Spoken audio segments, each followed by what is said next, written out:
무슨 일이 일어나 어떻게 비참하게 망가는지는 물론 그때 가서 보면 알겠지만 병으로 다 쓸어버린다는 것이다. 그럼 그 병을 막을 방도를 알고 있으면 죽지 않는다는 아주 단순한 답이 나온다. 자, 우리가 폭탄으로 원자탄이라든지 타는 총이라든지 이걸 쓰면 다 죽어요. 다 죽는데 그런데 병으로 쓸어버리는 일이 벌어지니까 그 병을 이길 수 있는 방법만 있으면 산다는 얘기입니다. 여기서 줄곧 말을 하고 있고 또 그 방책을 말하고 있지만 그것을 제대로 알아듣는 사람이 몇이나 될까 하는 생각이 든다. 지금은 뿌리로 돌아가는 생활하는 기운을 몸에 담아야 그 병에 피해 나갈 수가 있다. 누구를 믿어서 되는 게 아닙니다. 내 몸이 그렇게 되어 있게끔 만들어줘야 한다는 겁니다. 자, 뿌리 역사를 알아도 그 기운을 담는 방법을 모르면 그 병의 희생양이 된다. 그 병을 피해갈 수 있는 방법을 말하는 것보다 그 병에 속절없이 먼저 가는 인간들의 유형을 살펴본 것이 더 확실하게 살 수 있는 방법을 찾을 수가 있다. 그러니까 지금 어떻게 하면 사니까 이렇게 하십시오 하는 거 말하는 것보다 이렇게 하면 죽으니까 이걸 좀 탈피하십시오 하는 것이 훨씬 그게 정답이 될 수가 있습니다. 자, 제가 왜 이런 말을 한다고 그랬죠? 지금 보니까 거리를 보고 또 지하철 타고 다니게 보면 사람들의 생기가 안 느껴집니다. 아, 이게 큰일 났네. 빨리빨리 사람들이 알려야겠다 라는 생각에 이렇게 말을 하는 겁니다. 첫째, 이게 이제 확실하게 살 수 있는 방법. 그러니까 인간, 속절없이 먼저 가는 인간의 유형입니다. 유불선, 기독교, 이슬람교 등 선천 종교에 얽매여 있는 자들. 믿습니다 하는 사람들 뭘 믿어요? 믿을 게 없어요. 조상조를 바로 잡는다고 당구를 붙잡고 종교 장사 하는 자들. 자, 이렇게 당군 이야기 하면서 자기네가 민족 종교다 소리치면서 종교 장사하는 것들이 굉장히 많죠. 속세의 욕망에 이끌려 무엇인가를 해보겠다고 하는 자들, 가늠하는 자들, 다른 말로 바람피는 자들. 자, 이런 자들을 살 기운이 왜 바람피는 자들, 기운이 섞여버리면은 이게 아주 난잡해버리는 이 오장육부가 바르게 되지 않습니다. 기운이 다 빠져가지고 살 수 있는 방법이 없습니다. 자, 증산 선생님이 이런 말씀을 하시는 게 있죠. 유분을 범하는 것은 천지 근원을 떼는 것 같아 워낙 죄가 크므로 내가 관여치 아니하노라. 이 말은 하늘도 용서치 않는다는 얘기입니다. 그러니까 요즘 유부녀들 바람 나가지고 다른 남자 자꾸 막 그러죠. 굉장히 위험한 거예요. 또 남자가 또 여자를 또 요새 자기 부부를 바꿔가지고 윤관도 하고 그게 뭐라고 그러죠?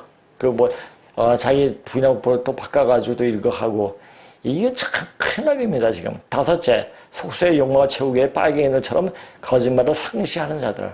항상 이게 상시하는, 심심하면 그렇게 하는 것들이에요. 자, 이런 것을 좀 빼고 좀 더 있겠지만은 사실 이런 것만 벗어나도 몸에 생기가 이룰 수가 있습니다. 야, 이 말을 보고 웃기지 마라 해도 그렇게 할 수도 있어요. 그러나 그때가 되면은 그게 그렇구나. 그래서 생각하고 갈까요? 그런 생각할 시간도 없이 그냥 순식간에 가버리게 됩니다. 죽어서는 알 수 있을까 모르겠네요. 자, 이달에 이건 이제 증산 선생이 하신 말씀입니다. 이달에 이게 왜 제가 이런 얘기를 하는가? 고부가 오니까 곡부죠. 왜 우리나라 전라도에 고부가 있습니다. 곡부인데 이게 아사달이에요. 우리 중국의 지명을 여기 오면서 그대로 옮겨놓은 지명이 상당히 많죠. 와룡리에 이르사 중도에 일러 가라사대 이제 혼란한 세상을 바르려면 황극신을 옮겨와야 하느니 황기신은 천국 광서제에게 응기되어 있느니라 하시고 또 가라사대 황극신이 이 땅을 옮겨오게 될 인연은 송우암이 누굽니까? 송시열이죠. 송시열의 만동묘를 세우면서, 그래서 오늘은 송시열에 대해서 이야기할 겁니다. 우암 송시열에 대해서 또 오늘 양이 많아가지고 다음에 또 이 만동묘에 대해서, 만동묘가 어떤 곳이고 또 어떻게 그 만동묘에서 유생들이 어떤 짓을 했는가. 이거 지시예요. 그때 맨날 제사 지내고 뭐 분명하고 그랬는데 그건 명나라 왕들의 제사를 지내는 곳이었죠. 를 세움으로써 시작되었느니라 하시며 종도들을 명하사 밤마다 시천주를 읽게 하시되 천지 신이 곡주를 먹이사 며칠 지난 뒤에 가라사대 이 소리가 운석아 나갈 소리가 같도다. 운석이 뭡니까? 상여 나갈 때 하는 소리죠. 하시고 또 가라사대 운석아 나는 소리를 어로라 하시니 어로는 곧 임금이 길이라 이제 황거신이 길을 틔우노라 하시니 문득 상실이 넘어간다고 외치시더니 이때 천국 광서제가 죽으리라. 자, 이 광서제가 어떻게 죽었는지 그 사인이 없다고 해서 갑자기 죽었다고 합니다. 독살인지 뭔지 그것도 규명이 안 된다고 하는데 그것을 신명을 바로 빼간 거죠. 사람 죽이기가 굉장히 이렇게 쉽습니다. 하는 뜻에 어긋나면 때가 돼서 그러면 신명을 앞으로 어떤 그 급살병이 더올 때 이게 뭐냐면 이 사람 인당에서 그 혼줄이 연결되어 있는데 혼줄을 끌어버리는 거예요. 그럼 바로 가는 거죠. 그러니까 먹다가도 죽고 자다가도 죽고 이야기하다도 놀다가도 죽고 이런 현상들이 벌어집니다. 이날 세계의 일가 통일 조건이 공사에 행하실세 세대를 엎드리게 하시고 일러 가라사대 이제 만국 재앙이 기운을 걷어 버리노라. 근데 이게 딱 보세요. 시진핑이가 만국 재앙의 역할이 해보로 펌을 잡았죠. 그러니까 그대로 척벌이지 않습니까? 만국 재앙이 기운을 걷어버려. 근데 이것도 모르고 껍죽대려고 그렇게 했죠. 그래서 시진핑은 아주 비참하게 철판도의 그 중국의 마지막 수상인가요? 걔네들은 뭐죠? 주석이죠, 주석. 주석이 어떻게 죽는가를 어떻게 최후를 맞이하는가 철판도에 나와 있다고 이렇게 중국의 사람들은 공부한 사람들은 그렇게 얘기하고 있죠. 이제 그렇게 돼요. 그러니까 걷어버리기 때문에 이제 앞으로 세계에 뭔가를 하겠다 껍적거리면 그냥 죽습니다. 트럼프도 마찬가지예요. 그러니까 트럼프도 이제 뭔가 해보겠다고 막 하지만 트럼프도 역시 자기가 뭔가 그렇게 해보려고 하면은 큰 코 닥칩니다. 근데 하늘에 맡게 돼요. 하늘의 운명이 이미 정해져 있기 때문에 그 운명을 거스리면 그냥 갑니다. 하시더니 문득 구름과 같은 이상한 기운이 제왕이 장엄한 모양을 이루어 허공에 빌려있다가 이윽고 사라지니라. 자, 이런 말 제가 하나하나씩 제가 공부했던 것 20년 전이죠. 20대부터 한 40대까지 공부했으니까 이걸 이제 증산 선생의 말을 옮기면서 지금 어떻게 세상이 돌아가고 지금 어떤 시기고를 분명히 말해 주겠습니다. 그런데 가장 중요한 것은 뭐냐? 이런 것을 알아도 이런 걸 알아도 세부적인 세세한 내용을 말씀을 안 하셨죠. 그 세부적인 내용은 바로 역사 얘기예요. 역사 얘기가 비틀어지면은 이 증선 선생의 말씀도 또 증선 선생이 내려주신 태월주도 기운을 못 받습니다. 그래서 엄청나게 헷갈리면서 휘둘리면서 인생 망치게 됩니다. 그래서 역사를 제대로 아는 것이 이때는 원시 반본하는 시대이니라라는 말씀도 있죠. 이제 근본 자리로 들어가야 돼. 근본 자리를 어떻게 어떻게 아느냐. 그 얘기는 여기 글로벌 디펜스에서 정확하게 말하고 있습니다. 자, 이것은 조금 같이 이야기하면서 조금 역비를 샜는데 이제 다시 송시열, 우암 송시열이 누구인가 살펴보고 이 양이 많아가지고 다음 시간에 이제 송시열이 세운 만동묘에 대해서 이야기를 하겠습니다. 자, 그러면 송시열이 나오기 전, 조선이 어떤 썰 가지고 어떤 이념을 가지고 조선을 다스렸느냐? 바로 성리학이에요. 성리학인데 그 맨 처음에는 훈구파, 그러니까 끝까지 조선시대는 훈구파와 살인파의 대결로 굉장히 많이 당쟁이 일어나게 되죠. 그럼 잠깐 보세요. 훈구파는 조선을 세우는데 공을 세운 사람과 그 후손들이 바로 훈구파죠. 훈구파가 체득한 성리학은 조선 건국 초기에는 형세와 국가 이해에 따라 융통성 있게 해석하려고 하였다고 말하고 있지만, 이것을 융통성 있게 말을 했습니까? 어떻게 하면 중국을 빨까? 어떻게 하는 것이 내 자신을 지키면서 지탱할 수 있을까 하는 생각을 했겠죠. 4대는 이씨 조선이나 왕조를 지탱하기 위한 불가피한 수단으로 쓰였다는 것이다. 그리고 성리학은 시간이 흐르면서 근본주의 성향을 띠게 된다. 이주를 세운 개국공신들이 사라진 이후 조선 중기에 오면서 점차 성리학자들은 4대를 형세나 이해관계에 의해서가 아니라 군신의 의리라는 맥락에서 이해를 하였다. 그러니까 중국을 똑같아요. 문재인이 말한 중국은 큰 산이고 우리는 작은 산라고 이야기했죠. 군신의 의리라는 맥락에 이해를 하였다. 소국이 대구를 섬기로 했으면, 자, 우린 땅이 작습니다. 중국은 엄청나게 큽니다. 근데 그 크기를 보고 소국 대구 이야기를 하겠습니까? 그 사람들이 생각의 차이. 를 보고 그 사람의 크고 작음을 얘기하죠. 우리 이렇게 생각하면 큰 사람은 다 큰 사람이고 작은 사람은 아주 소인배다. 이렇게 얘기할 수가 있죠. 그렇지 않죠. 원래 큰 사람이 소인배가 있는 아주 속이 아주 작은 사람들이 많습니다. 소국이 대구를 섬기려 했으면 이미 군신이 관계가 맺어진 것으로 보고 정성을 다해 섬기는 것이 마땅하다는 것이다.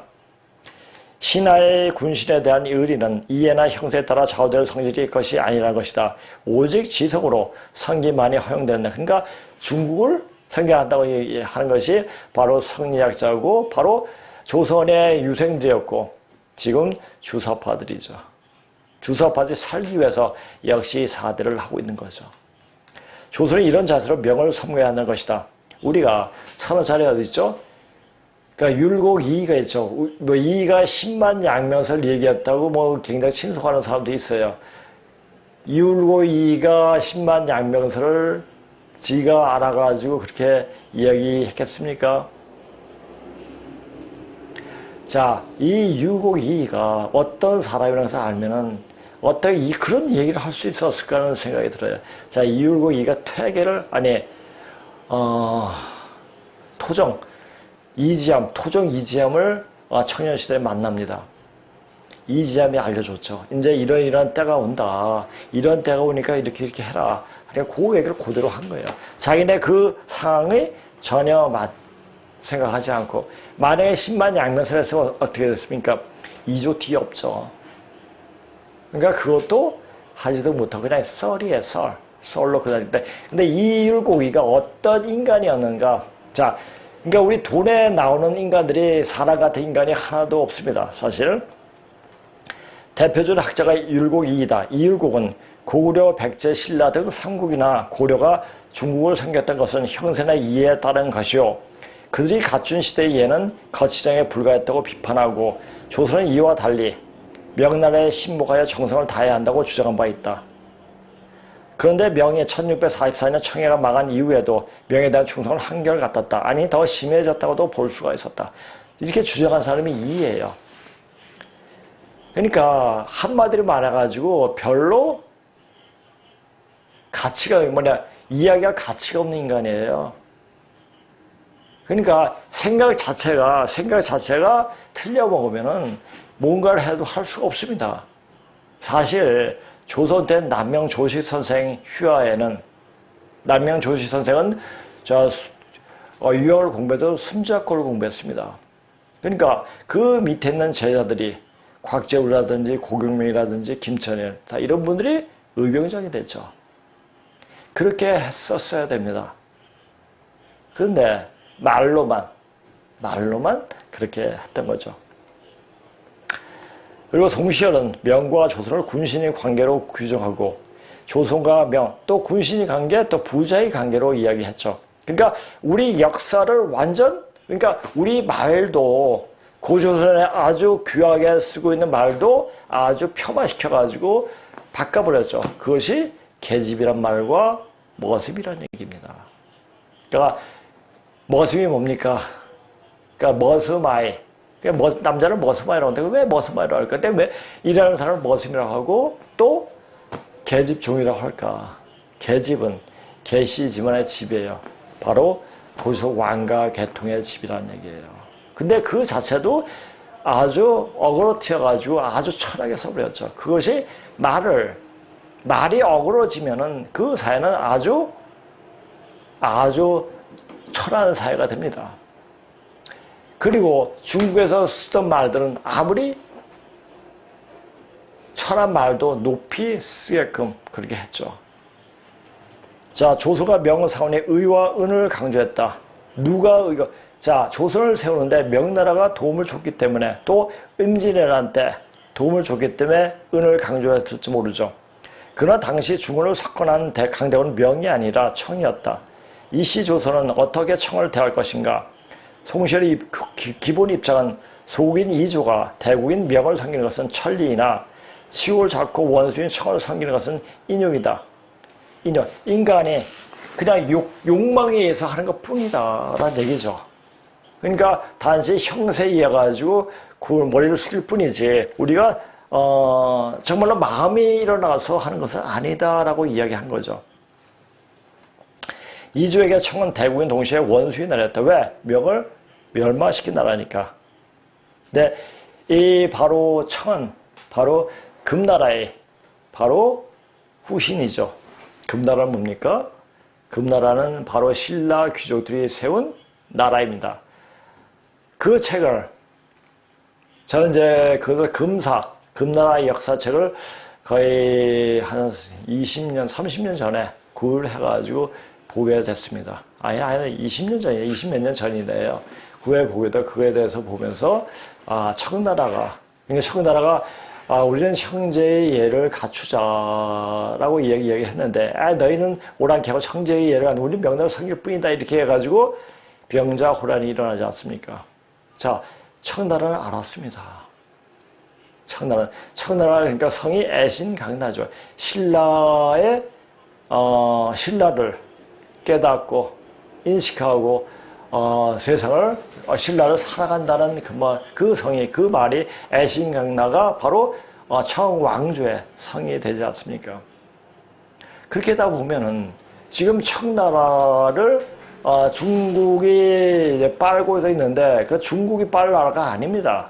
우리가 그것을 갖다 연결시켜 가지고 우리나라로 복속시킬 수 있는 그렇게 만들 수 있게 하는 어떤 기초적인 자료가 되는 겁니다. 근데 이제 일시조선은 명예 그냥 빠져가지고 그렇게 됐죠. 자, 이조에게 청은 대국인 돈시의 원수의 나라였다. 그래야 송시열은 표현적으로 청을 섬기지만 속으로는 복수 설치를 추진해야 한다는 입장을 끝까지 견제했다. 자, 복수 설치란 말에 대해서는 제가 저번 시간에 얘기했습니다. 송시열은 효종과의 독대에서도 북벌이 성공을 확신한 것은 그때 효종이라는 시호가 어떻게 나왔는가도 얘기했죠.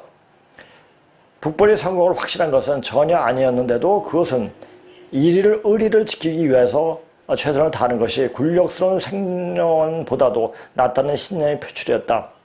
이미 명에 대한 사대를 강조한 것은 의리 표출이었고 바야로 강성한 청에 대한 사대를 거부한 것도 의리의 표출이었다고 생각했죠.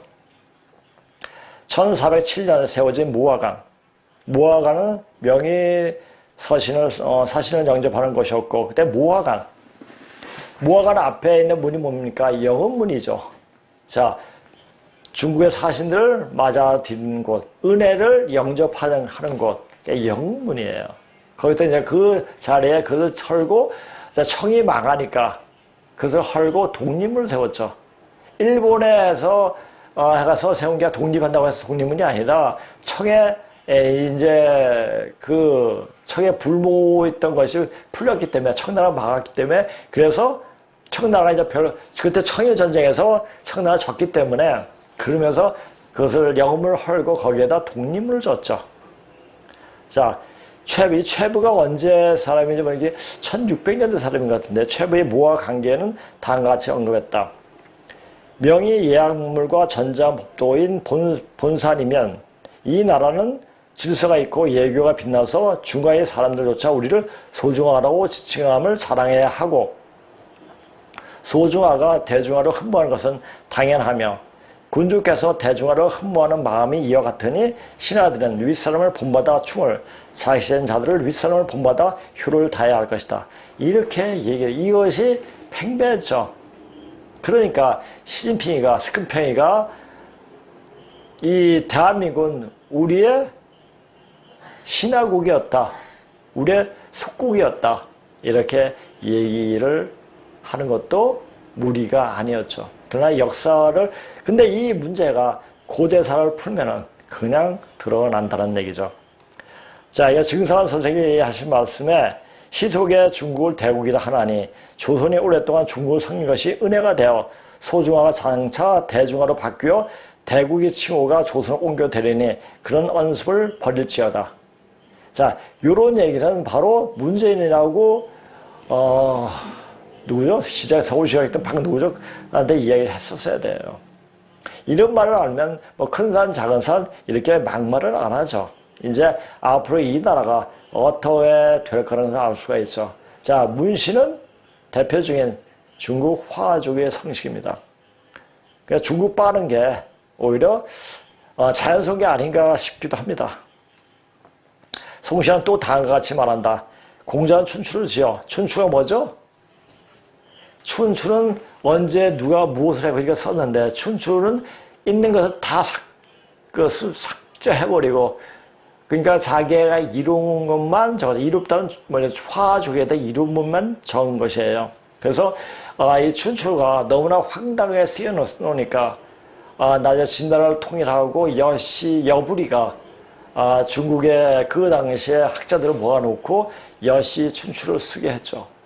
그리고 좌씨가 좌씨 춘추를 쓰게 했고 그게 많이 참고가 됩니다. 근데 한 나라가 통일하면서 그것도 싹 다 없애버렸죠. 그래서 전해오는 책들이 몇 권이 안 됩니다.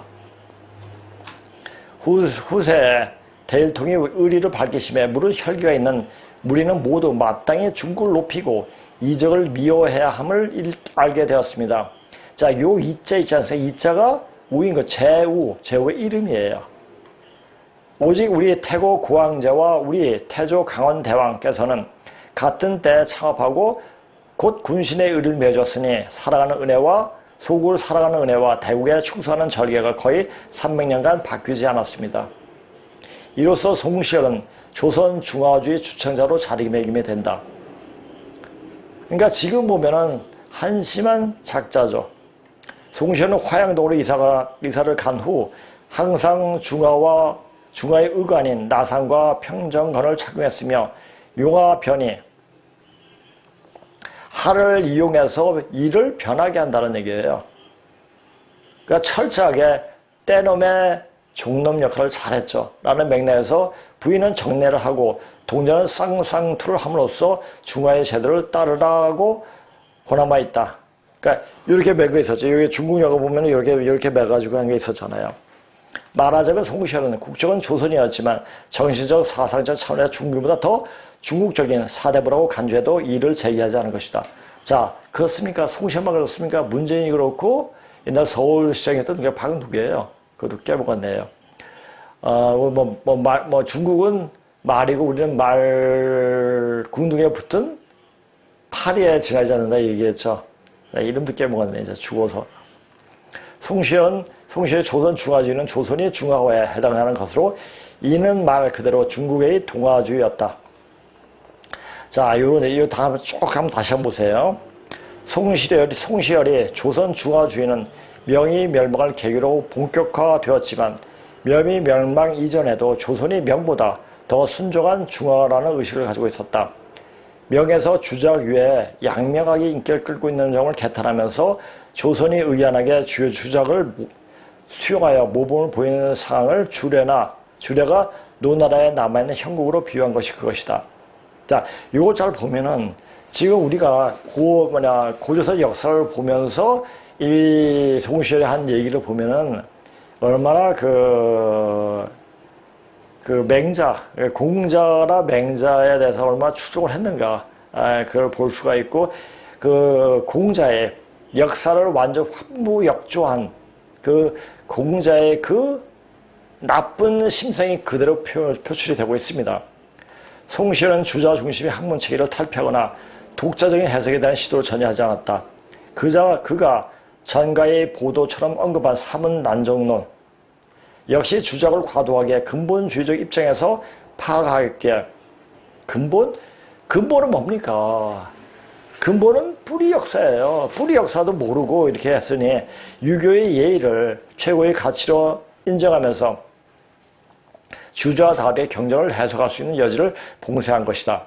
송시열은 모든 경전 해석은 반드시 주자의 해석을 따라야 한다고 사대부들에게 지침을 내렸으니 이는 주작을 정통으로 규정한 것이고 이 외의 다른 영역 주작이 뭐죠?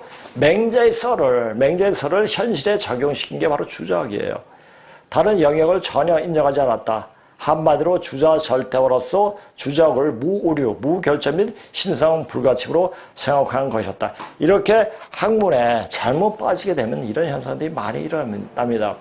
자, 지금 모든 학문이 다 열려 있습니다. 그래서 열려서 볼 수 있는 눈이 굉장히 다각적으로 볼 수 있는 눈이 보이게끔 하죠. 그래서 하나의 교조주의의 화에 빠지지 않는 수도 있는데, 그런데 이 주사파들은 교조주의에 빠져 있죠. 못 빠져나오죠. 왜? 그 현실에 자기를 지탱하는 힘이기 때문입니다. 힘이기 때문에 그렇습니다. 그런 힘을 이때는 바로 이게 주작이었죠. 자, 성리학의 근본주의 성향과 주작의 절대화 경향으로 인해 예학이 발전하고 예론이 강화되었으며 이러해야 하느니라는 예론이죠. 이것은 조중에서 예성 또는 예성 논쟁으로 나타났다. 그 결과 시간이 갈수록 치열한 정쟁과 상대방 분당 출신에 대한 가혹한 정치 보복이란 부정이 초래되었다. 조정의 정치판은 상대방을 죽이지 않으면 내가 죽어야 하는 살아가는 형국이 된 것이다. 예송은 예질에 관한 논란으로 효종과 효종비 인성황후에 대한 계모 자의 대비 복상 기간을 둘러싸고 그러니까 이것을 상을 며칠 해야 되느냐, 아니다, 며칠 해야 된다 해가지고 코피 터지게 싸웠죠. 현종, 수중대에 발달한 서인과 남인간의 논쟁이다. 형식적으로 어느 붕당이 성리학적 예법에 의거한 정통 노선인가를 저울질하는 논전이었지만 실제적으로 어떠한 데서 꽂혀가지고 이러해야 한다. 자, 지금 주사파들이 하는 건 뭡니까? 걔는 이념도 생각도 없습니다.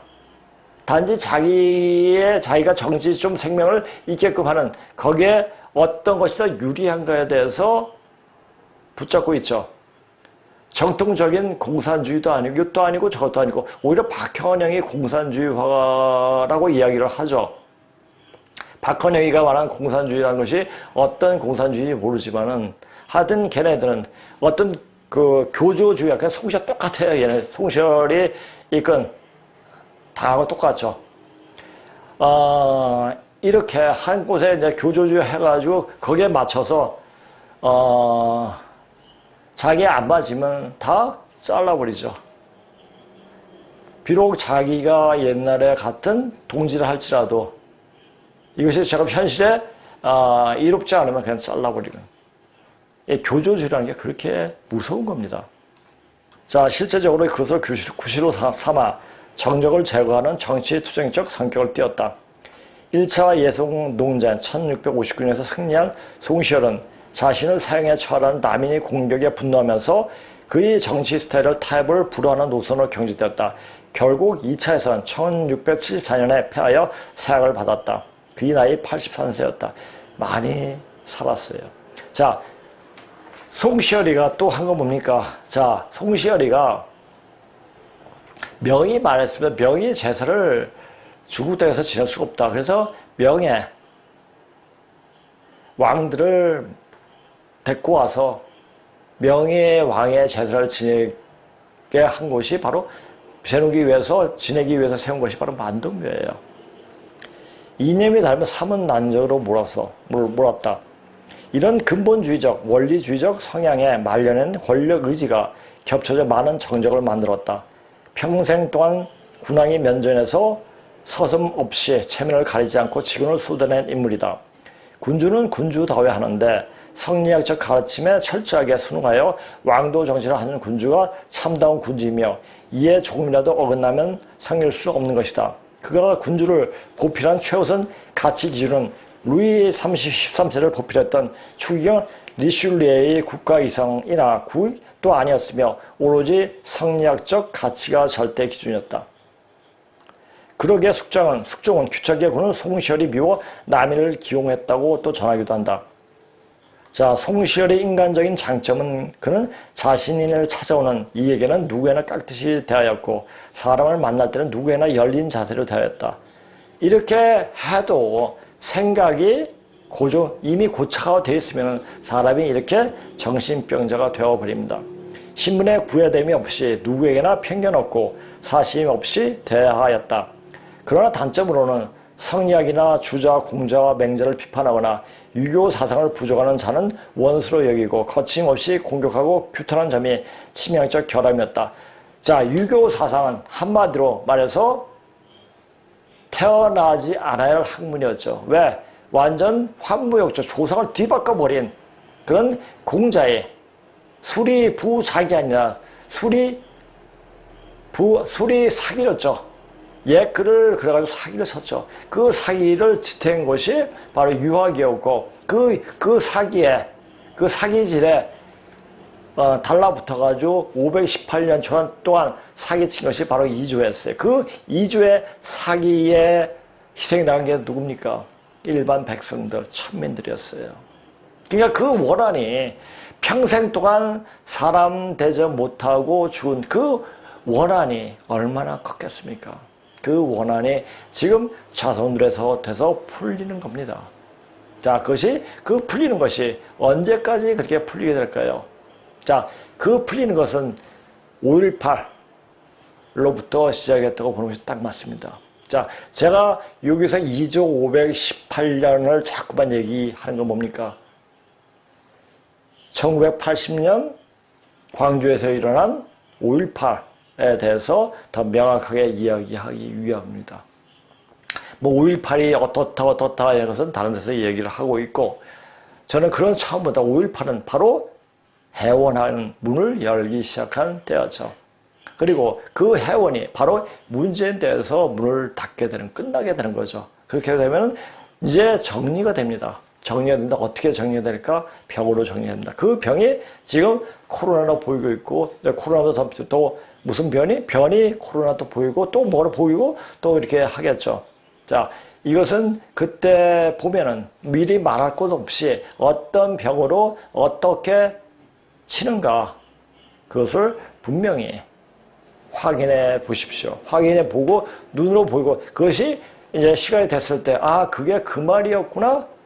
이제 고개를 끄덕거리게 될 겁니다. 만약 그것을 인지하고 있으면, 그 형님자란 인간이 어디 가서 어떻게 하라고 이야기했는데, 그래도 한번 해봐야겠다. 속는 셈 쉬고 한번 해보겠다라고 생각하면 설 수가 있습니다. 그건 분명합니다. 자, 정계만이 아니라 학계에서도 성리학적 교리와 원리 원칙에 충실했던 송시열의 제자들이 판을 치는 바람에 성리학의 교조화 및 성역화가 이루어져 주저의 해석이 독점되었으며 다른 시각의 해석을 가하는 경우 삼은난적으로 몰아갔다. 삼은난적이란 성리학 또는 유교 이념에 반대하는 사람 또는 사상을 비난, 공격하는데 정가의 보도로 사용된 용어였다. 김일성 왕조 북한은 똑같아요. 사문은 유학을 가리킨다. 고려 말에 삼은난적이라는 용어가 등장했으며 성리학이 국시가 되면서 반역죄에 준하는 역적 취급을 받았다. 자, 우리가 모르면 이렇게 역사를 완전히 비틀어버려요. 이제 역사가 바로 잡을 때가 됐습니다. 제가 이걸 준비하면서 제가 머리가 굉장히 아팠어요. 이조 시대의 이야기하기 싫어요. 왜? 머리가 너무 아파요. 너무 난잡해져요. 아, 이렇게, 그러니까 그 귀신들이 연기하는, 신명기들이 연기하는지 가슴이 답답한 그 답답한 시간이 보내었던 그 시간이 그 마음속에 그 바로 들어오는 것 같은, 기운 속에 들어오는 것 같은 느낌이 많이 듭니다. 그래서 별로 이조 시대한테 하고 싶지 않습니다. 그런데 언급을 해야 돼요. 왜? 이조를 제대로 알아야지 일본이 얼마나 고마운 이 나라라는 것을 알게 된다는 거죠. 그래서 분명히 또 아셔야 됩니다. 자, 그리고 제가 제가 아주 기분 좋게 할 수 있는 자료를 또 이제 이야기할 수 있도록 하겠습니다. 자, 이제 차신론. 자, 차에 대한 새로운 이론이라는 말도 되죠. 차라는 게 뭐죠? 바로 삼신을 모시는 것이 바로 차례예요. 그러니까 이 차를 어떻게 다시 해석하느냐, 어떻게 보느냐. 그러니까 이렇게 해석할 수, 문자학적으로 해석할 수 있는 사람은 거의 없습니다. 이 선생님에게 제대로 공부한 사람만이 차에 대해서 제대로 이야기할 수가 있죠. 그래서 이제 저번 시간에 차 신음원이가 삼신에 대해서, 차례에 대해서 이야기를 했습니다. 차에 대해서, 삼신을 얘기했다. 오늘 삼신에 대해서, 삼신 뉘주 할머니에 대해서 이야기할까 했는데, 차신론에서 이야기를 한다고 했기 때문에, 차신론에서 몇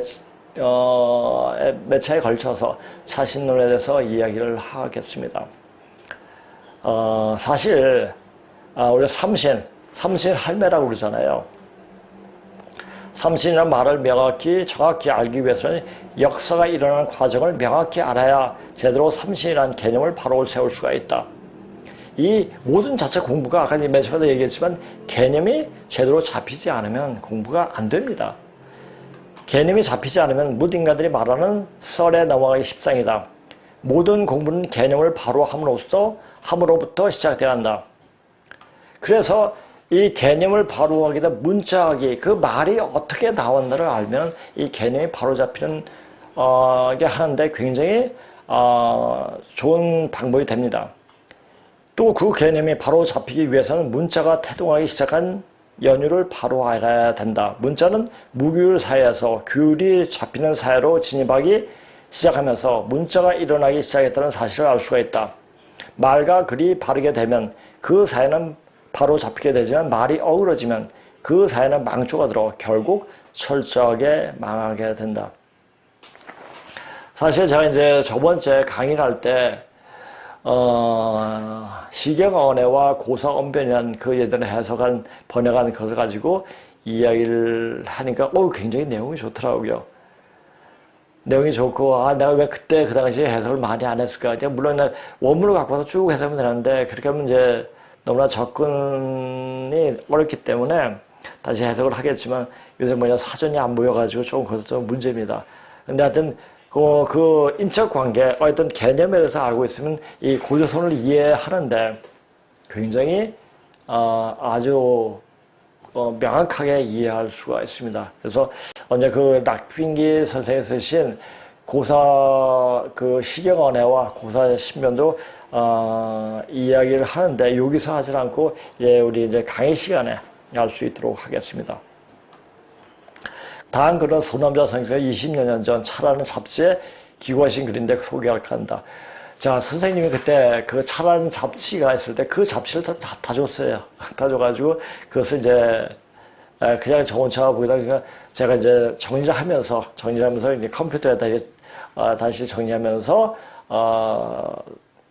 다시 공부한 건데 그것을 한번 더 보시면 차신론에 대해서 더 명확하게 받아들이게 될 겁니다. 자기를 세상의 주인으로 대접할 수 없는 민족은 항상 남의 권위에 종속당하기 마련이다.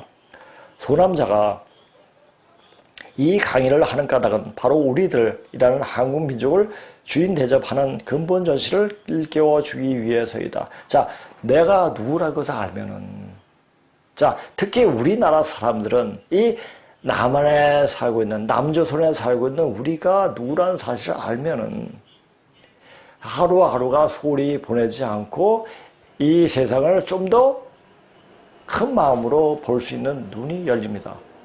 저 역시 이 공부를 하면서 그렇게 되어졌으니까요. 나를 주인 대접하기 위해서는 먼저 나의 역사를 바르게 알아야 주인 행세할 수 있는 긍지가 생기게 된다. 제가 전에도 한번 얘기했죠. 내 조상이 누구란 걸 알면은 굉장히 자부심이 있어요. 근데 내 자신이 뭔가 좀 애매모호한 조상줄이 있다 그러면 좀 위축이 됩니다. 일반 개인도 그러는데 제가 파가 밀양 박씨의 졸당 공파예요. 졸자는 졸할 졸자예요. 그러니까 우리 조상의 어떤 근원을 몰랐을 때는 왜 졸당이지? 다른 데는 좋은 이름을 써가지고 어떤 이제 무슨 파 이렇게 쓰는데 왜 우리 졸당이지? 졸할집이란 얘기예요. 그러니까 굉장히 창피하고 누구한테 말하기가 참 거북했습니다. 그런데 졸당이 그 근원을 알게 되니까, 우리 할아버지 졸당이라는 분을 알게 되니까, 그래서 우리가 졸당이구나. 자, 우리 집안에 졸당이라는 분이 나오시기 전에 손 할아버지가 계셨습니다. 그분 이제 고려 때 문신이었고, 굉장히 그때 야한 폰, 그러니까 손 할아버지가라는 분이 계셨는데, 하여튼, 굉장히 고려 말 때, 굉장히 벼슬했던 분이라고 하시더라고요. 그분이 나중에 이제 이성계가 고려를 멸하고 이제 나라의 국가 틀을 잡을 때 저희 할아버지한테 와서 영의정 좀 맡아달라. 나는 두 임금을 섬기지 않는다. 너희는 이렇게 얘기를 하고 이성계를 만나지 않았다고 합니다. 계속 한 3번을 찾아봤는데도 계속 돌려보내니까 이 이방원이가 죽이려고 했대요. 그래가지고 저기 합천 쪽으로 피신을 했죠. 거의 산골입니다. 합천 해인사 있는 데죠. 그래서 이제 거기에서 아들을 낳았는데 이제 이름을 너무 이제 좋게 지면 또 문제가 있을까봐. 그러니까 네 아들이 있었는데 아당, 무당, 인당, 졸당이 있었습니다. 네 아들한테 붙었는데 아당은 벙어리 야자. 그러니까 학문을 해도 나서지 마라. 그리고 아당이 박태준 그분 포항제철 그분이 바로 아당이십니다. 그리고 이제 졸당이 나왔다고 그런 사실을 저희 아버지가 이제 회사에 퇴직하시고 이제 우리 족보학을 공부하면서 그런 말씀을 해주시더라고요. 조선에 고려에 그런 분들이었고 그런 역사적 사실이 있었구나. 그러니까 졸당이라는 말에 대해서 굉장히 파에 대해서 굉장히 자부심을 갖게 되더라고요.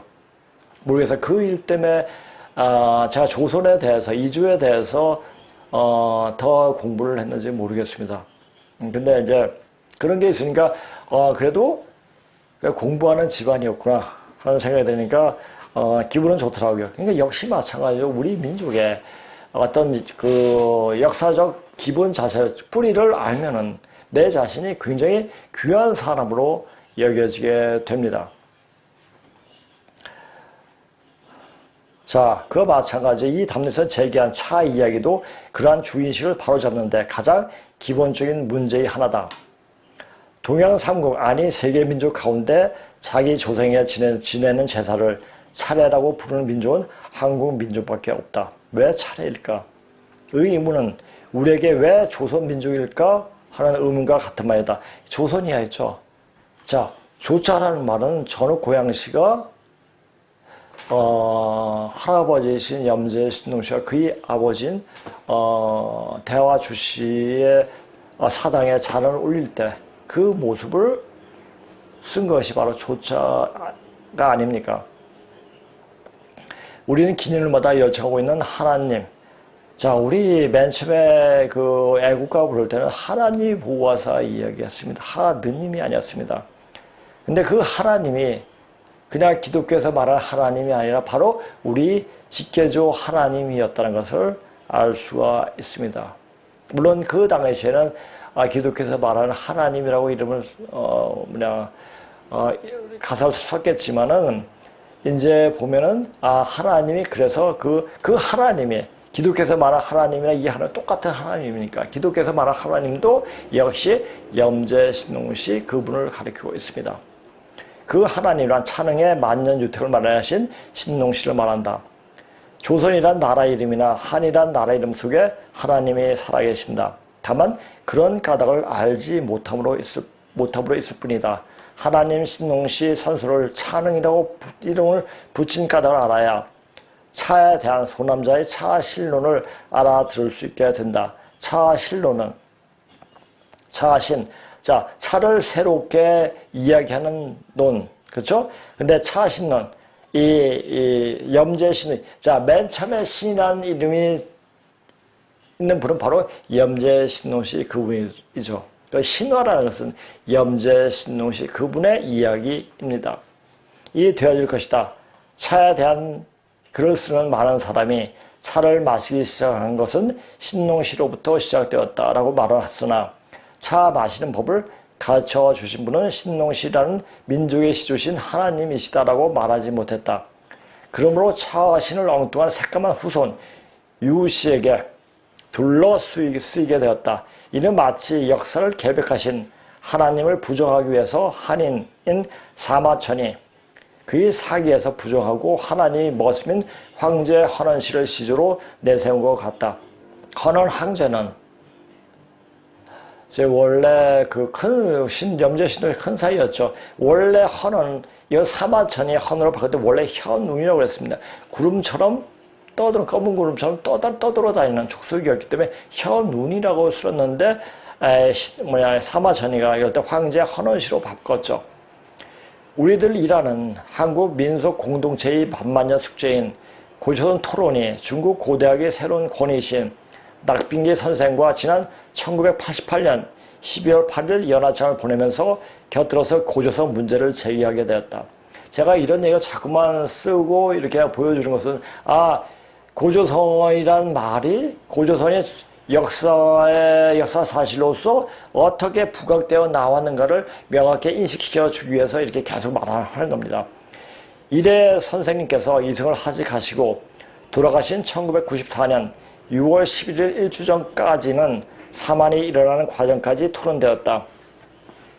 이 토론으로 동양인은 모두 고조선이 후손이 되고, 자 동양인뿐만 아니라 서양인도 역시 고조선이 후손인 걸 알 수가 있습니다. 특히 헝가리, 영국, 핀란드 이런 여타 나라도 전부 다 고조선이 또 그리스, 이탈리아 전부 다 신화를 보면 다 연관성이 있다는 걸 알 수가 있습니다. 하나님의 신동시 내외소라는 새로운 사실이 밝혀지게 됐다. 이게 제 선생님이 20년 전에 쓰신 글입니다. 그러니까 이것을 보고 이제 선생님이 쓰신 거 전 첨가사로 다 이렇게 보니까 세계 역사가 전부 다 고조선에서 퍼져간 역사라는 걸 알 수가, 문화라는 걸 알 수가 있었죠. 이러한 전제를 머리에 담고 이 담론을 읽게 되면 새로운 한국인이 되면 물론 세계인 속에 자신이 새로운 주인으로 스스로 자긍심을 가지게 될 것이다. 하나님이란 말은 4500년대의 당시 기록에 따른 해석이다. 곧 이게 염제의 신호를 표시한 게 바로 일자죠. 이러한 사람의 인칭 부호이다. 따라서 최초의 사람, 곧 역사의 문을 여신 문명의 시주에 대한 호칭이다. 최초의 자진 한나라 허신이 역근 설문해자에서 다음과 같이 해석을 하고 있다. 자, 일자는 아래 위를 통한다는 뜻이다. 위로 그어서 올라가 글자 머리부분을 가마신이라 읽고 아래로 그어서 내려가 물러갈 태라고 읽는다. 역사가 개벽되어 2500년 전에 경과된 허신 시대에도 일자를 가마신 또는 물러갈 태라고 두 가지 색임을 하고 있다. 다만 일자가 단계적으로 변천 발전하는 순서를 설명하지 못하고 신이 되고, 이 신은 뭡니까? 자지신자죠. 신으로 이어진 연결을 해내지 못했다.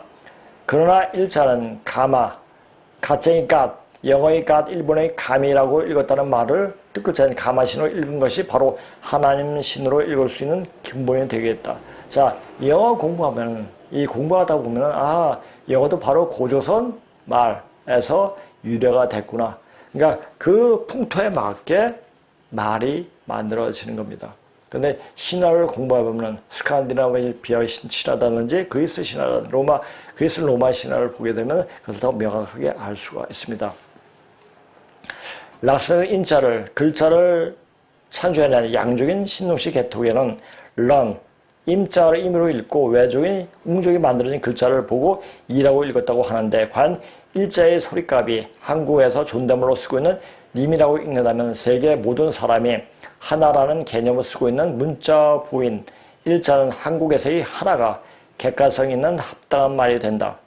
이렇게 하나란 말이 아주 귀한 말입니다. 그런데 지금 편의상에 또 이 하나라는 개념 자체를 없애버리죠.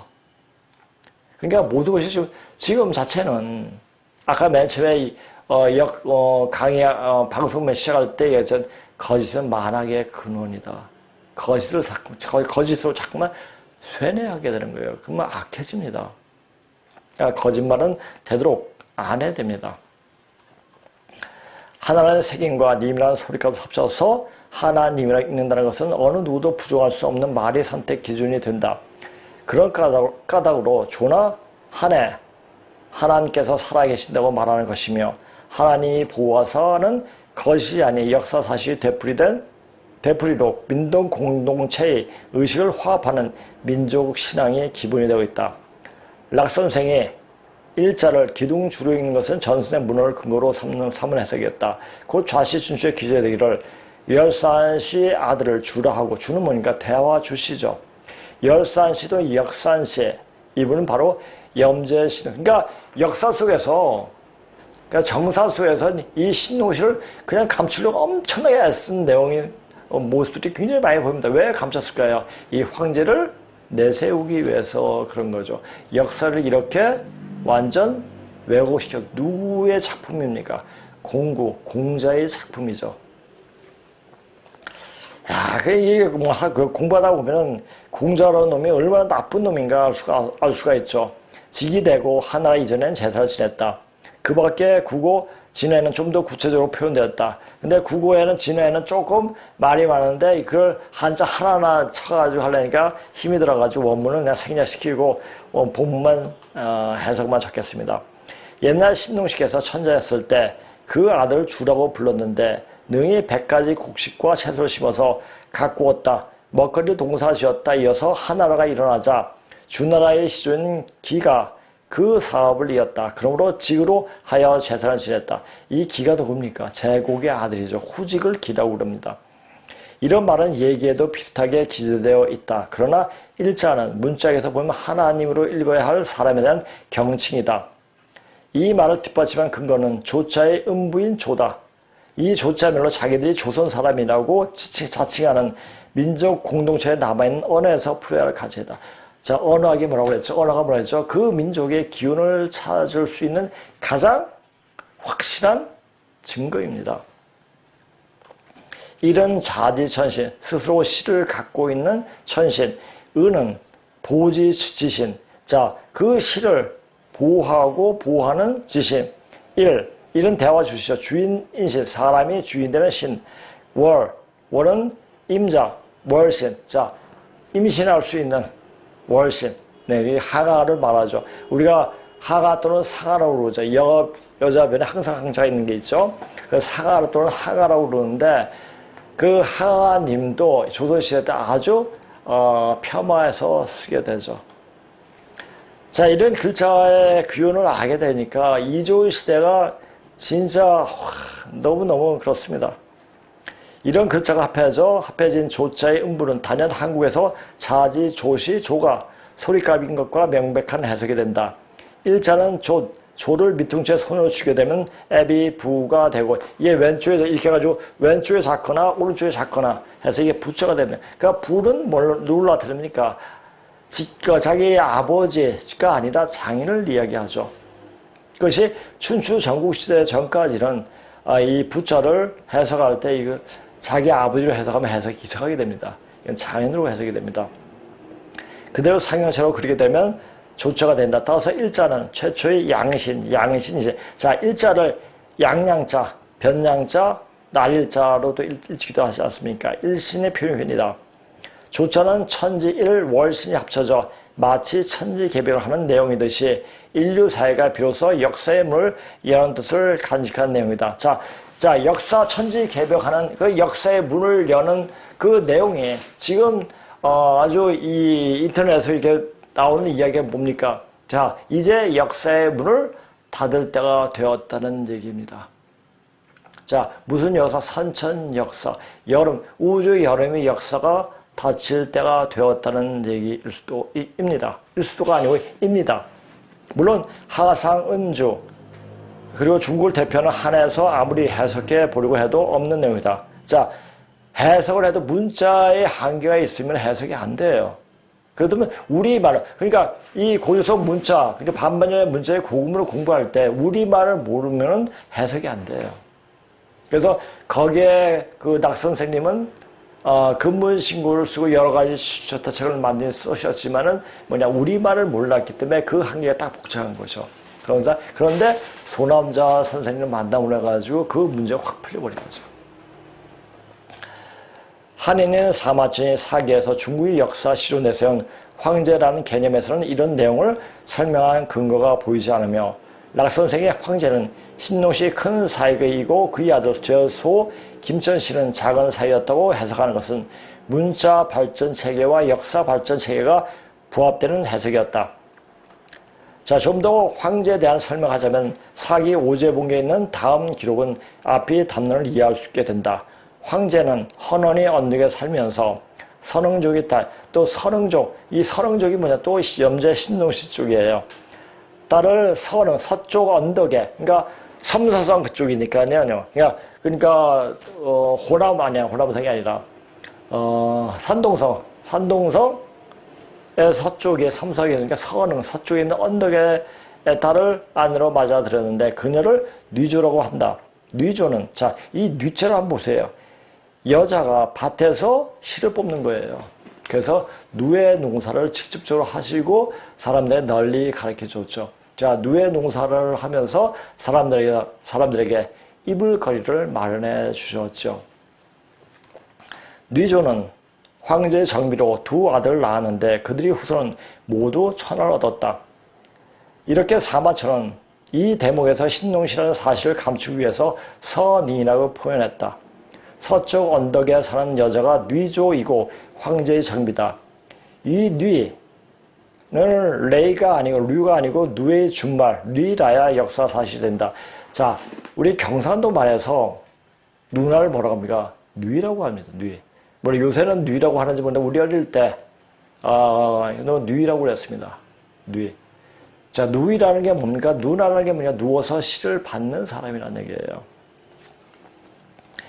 우리가 한대인들이 세뇌시킨 것을 뉘조 당시 글자를 읽어보면 무슨 말을 어떻게 거짓으로 꾸몄는지 눈으로 볼 수가 있다. 곧 용고라는 숫자 안에 그려진 생의 문자가 그것이다. 용고라는 글자를 한번 보세요. 자, 근데 모든 것이 사실 저 유물로서 나타나요. 나타나는데도 이것을 공부할 생각을 안 하고 맨날 당근만 빨고 있고 하면서 중국에 갖다 바치는 짓거리를 하고 있습니다. 누가 그렇게 만약 보통 공산이 빨갱이 애들은 거의 당근빨이들이에요. 이 글자를 미륵용이라고 읽는 것은 누의 잠으로 읽는 것은 낙 선생의 새로운 해석이다. 이에 소남자가 집일보하여 신동씨 따님의 성을 성강은하고 새로 읽었다. 이 글자는 뒤에 흙으로 하나님의 형상을 닮은 사람을 흙으로 만들었다. 자, 요거에 대해서 다음 시간에 근데 이제 할 게 많은게 저희 하다 보니까는 계속 연결하는 게 있는데 토자에 대해서 저번에도 제가 삭제된 그 얘기는 할 필요 없지만 다시 한번 이 토자가 어떻게 생겼는가 그 얘기, 그러니까 이 흙으로 사람을 만났다는 말 자체가 어디서 나오는가 구체적으로 이야기할 수 있도록 하겠습니다. 근데 모르겠어요. 하다 보니까 너무나 이제 알려고 주고 싶은 얘기들이 너무 많고, 이미 사람들이 이미 아직도 몰랐던, 처음 듣는 금시초문인 얘기가 많았기 때문에, 저 역시 선생님을 뵙고 또 근무식을 보면서 그런 생각을 많이 했지만, 완전 판이 바꿔지는, 생각이 바꿔지는 계기를 만들어 주게 된 거죠. 아마 여기에 여기서 말하는 강의를 듣고 아마 생각이 많이 바뀌어지는 분이 많이 계실 겁니다. 그렇게 바뀌어지면 제가 딱 보는 바로는 몸이 바뀌어지더라고요. 이게 참 희한한 일들이 많이 벌어집니다. 그래서 이제 몸이 되어지면 어떤 바이러스가 왔을 때도 아마 다 지탱해 이겨낼 수가 있을 겁니다. 이 뒤에 흙으로 하나님 형상을 닮은 사람을 흙으로 만들었던 여호와 하나님이 말한 근거가 되는 내용까지 추적할 수 있는 변화무쌍한 글자다. 이 글자에서 다음 단계로 발전한 누의 신이라는 글자 찾아야 조자의 의자가 생겨나는 까닭을 찾을 수가 있다. 이게 삼신할머니예요. 의자를 고조선 당시 글자에서는 따지로 읽으며 소남자가 누님이라고 읽고 하누님, 하나밖에 없는 누님이라는 뜻이에요. 맨 처음으로 나타난 누님이란 뉘주 할머니를 얘기하죠.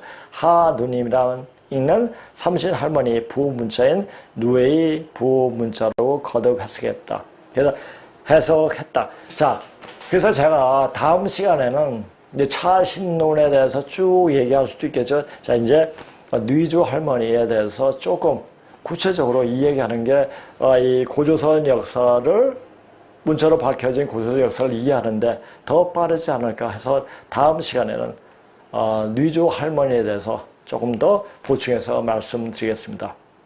오늘 강의는 조금 더 시간을 좀 많이 했기 때문에 터닝 포인트는 다음 시간에 카프라의 터닝 포인트는 다음 시간에 할 수 있도록 그렇게 하겠습니다.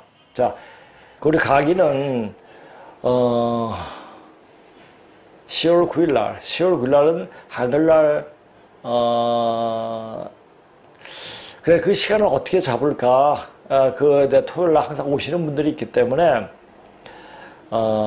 이분들이 항상 1시나 1시 반쯤 오세요.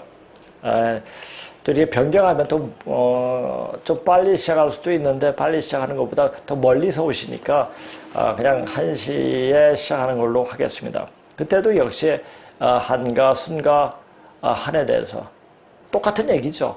왜? 순이라는 임금과 순의 이름이 시칭체가 한이니까. 오늘 강의 이것으로 마치겠습니다. 또 다음 시간에 뵙겠습니다. 안녕히 계세요.